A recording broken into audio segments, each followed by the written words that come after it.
안녕하세요, 다니쌤입니다. 혹시 이제 집을 살 때 부모님께 한 2억, 3억 돈을 빌렸어요. 자, 이거 나중에 증여세 폭탄 받는 거 아니야? 라고 걱정하신 적 있으시죠? 네, 무지하게 걱정해야 됩니다. 이거 잘못하면요, 증여세 폭탄 받습니다. 자, 오늘은요, 부모, 자식 간에 동거를 할 때 이런 증여세 폭탄 받지 않고 안전하게 하는 방법 5가지를 알려드리겠습니다. 자, 뉴스 기사 볼까요? 박세리 부친 빚 대신 갚느라 힘들었는데 증여세 최소 50억 더 내라고? 최근에 굉장히 이슈였죠. 한 100억 정도를 들였는데 이것 때문에 50억 정도의 증여세를 낼 수도 있다는 뉴스 기사입니다. 자, 세무 공무원들 원칙적으로 부모 자식 간의 동거래는 빌린 돈으로 인정을 안 한다는 겁니다. 자, 그래서 차용증을 쓰죠. 그런데 신용만 하는 차용증은 증여로 딱 걸릴 수 있다는 겁니다. 부자 사이의 동거래 차용증 있어도 증여세 추징 당한다. 그래서 우리가 차용증만 쓰면 안전할까라고 생각하는데 그렇지 않다는 겁니다. 자, 이렇게 해서 딱 걸리게 되면 얼마나 낼까요? 네, 증여세는 당연히 추징하고요. 무신고 같은 경우는 무신고 납부세액의 40%나 더 내게 됩니다. 진짜 폭탄이죠. 조심해야 됩니다. 최근 서울 부동산 가격이 굉장히 크게 오르고 있습니다. 지금 서울 강남 상구, 마용성 위주로 많이 올라가고 있는데 지금 강남 상구는요 2021년 정고점 대비 거의 100%까지 회복이 됐습니다. 자, 그러다 보니 많은 부모님들이 자녀들의 내 집 마련 도와주고 싶잖아요. 그래서 돈을 지원하는데 여기서 증여세 문제가 생깁니다. 증여받는 건 참 좋은데 우리가 부모님이나 조부모님께 세금 없이 받을 수 있는 돈은요 5천만 원입니다. 그것도 10년 기간 동안. 이걸 넘으면 어떻게 되죠? 네, 증여세를 내야 됩니다. 자, 증여세 얼마나 될까요? 네, 이 정도 됩니다. 5억 이하는 20%. 만약 5억 빌리면 1억이 세금인 거죠. 그죠? 10억이면 3억. 네, 굉장히 많아요. 자, 고민입니다. 돈을 주고는 싶은데 이렇게 주면 증여세가 너무 많이 나오니 요즘 다른 방법을 찾죠. 바로 차용입니다. 자, 보셨던 것처럼 증여세가 10에서 많게는 50%까지 내게 됩니다. 금액이 많아질수록 증여세율이 높아집니다. 자, 그래서 많은 분들이 증여 대신 차용이라는 무기를 갖고 사용을 하는데 이 차용 잘못 활용하면요 이게 훨씬 더 독이 될 수 있습니다. 증여세 폭탄 아니 그 이상을 받을 수 있습니다. 자, 그럼 지금부터 부모 자식 간에 안전하게 탈 없이 현금을 빌리는 법을 알아보겠습니다. 자, 첫 번째, 적정 이자율을 지켜라 입니다. 자, 적정 이자율 얼마나 지켜야 될까요? 네, 이 숫자를 기억하시기 바랍니다. 4.6%. 자, 이 숫자는요, 국세청이 정한 적정 이자율이에요. 4.6%. 자, 이 숫자를 기억하지 않으면 나중에 무시무시한 증여세 폭탄이 나타날 수 있습니다. 자, 예를 들어 보겠습니다. 자, 여기 철수가 부모님에게 3억을 빌립니다.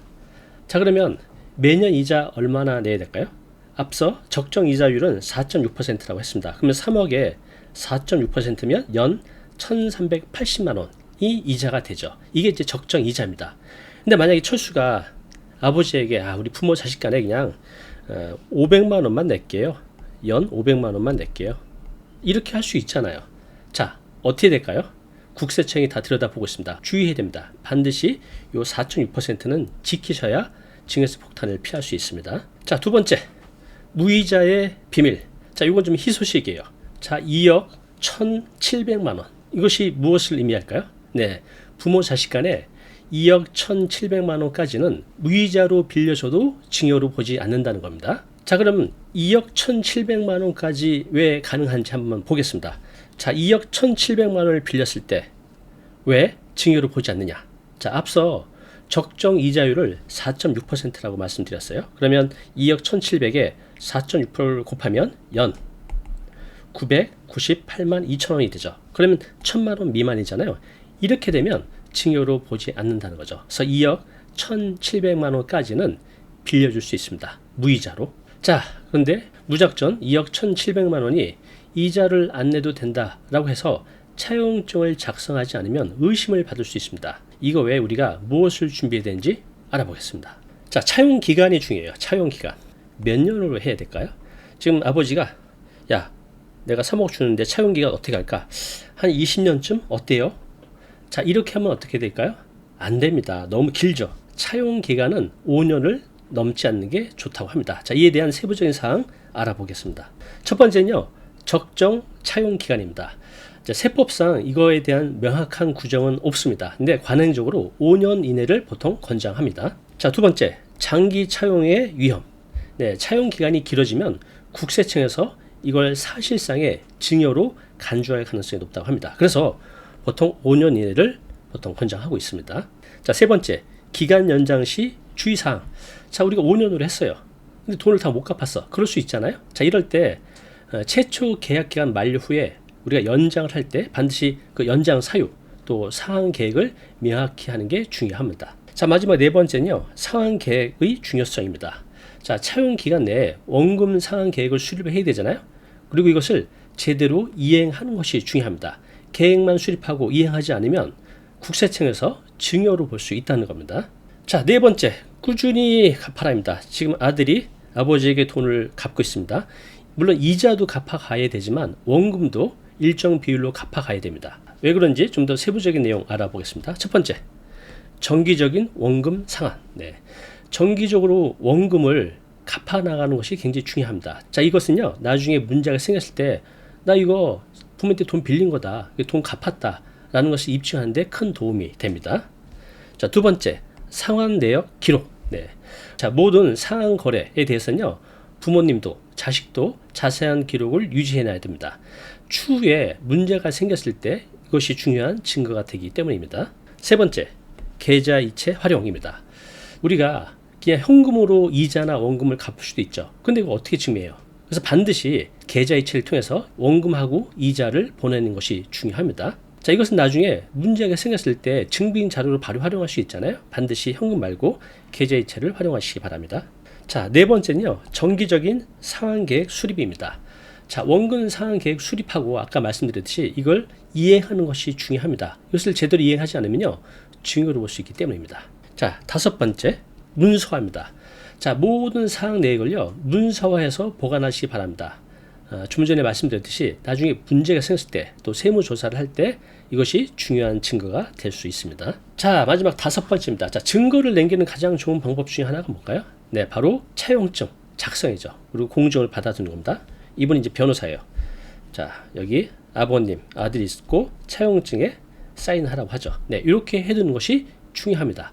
자, 주요 세부적인 사항 알아보겠습니다. 자, 우리가 차용증에 필수 기재 사항이 있죠. 뭐가 있을까요? 네, 차용 일자, 언제 빌렸는지, 그다음에 차용 금액, 빌린 금액을 숫자와 한글로 명확히 기재하는 게 중요합니다. 또 차용 기간, 내가 얼마까지 빌릴 것인지, 또 이자율, 아까 말씀드린 대로 4.6% 이내로 하는 것은 증여로 볼 수 있습니다. 또 상환 방법, 이자하고 또 원금은 어떻게 어떤 주기로 갚는지 이것을 적어놔야 됩니다. 추가로 권장 기재 사항으로는요, 차용의 목적도 적어두면 좋다고 합니다.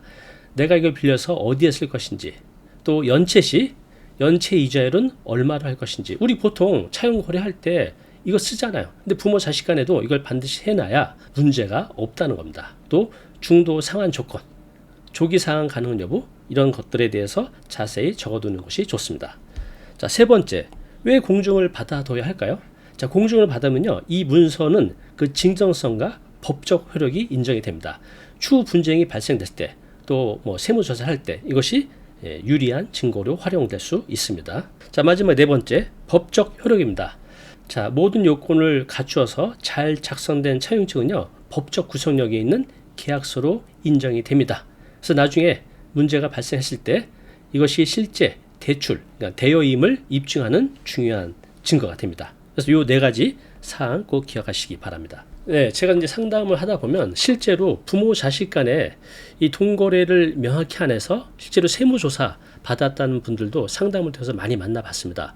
조심해야 됩니다. 요즘 이런 거에 대해서 국세청이 자세히 면밀하게 쳐다보고 있으니까요, 주의하시기 바랍니다. 자, 그럼 이 다섯 가지 말씀드렸는데요, 다시 한번 요약해 드리겠습니다. 자, 첫 번째, 적정 이자율 얼마나 했죠? 4.6입니다. 정부에서 정한 거예요. 요거보다 낮게 하는 건 안 됩니다. 자, 2억 1,700만 원. 이거 뭐였죠? 네, 부모 자식 간에도 2억 1,700만 원까지는 무이자로 해도 증여로 안 본다는 겁니다. 자, 차용 기간. 웬만하면 5년을 넘기지 마시기 바랍니다. 이걸 너무 길게 잡으면 증여로 보고 의심할 수 있습니다. 그리고 원금, 그리고 이자 꾸준히 갚아가는 거 중요합니다. 마지막 다섯 번째, 이 모든 것들이 잘 적힌 차용증을 꼭 증거로 남기시기 바랍니다. 그래야 나중에 문제가 생겼을 때 확실하게 방어할 수 있습니다. 네, 예전하고 달라서 국세청은요, 여러분의 모든 거래를 진짜 손바닥 보듯이 바라보고 있습니다. 예전에도 괜찮았으니까 뭐 지금도 별일 있겠어? 라고 해서 부모 자식 간의 돈 거래를 너무 쉽게 하시면요, 증여세 폭탄 맞을 확률이 높아집니다. 주의하시기 바랍니다.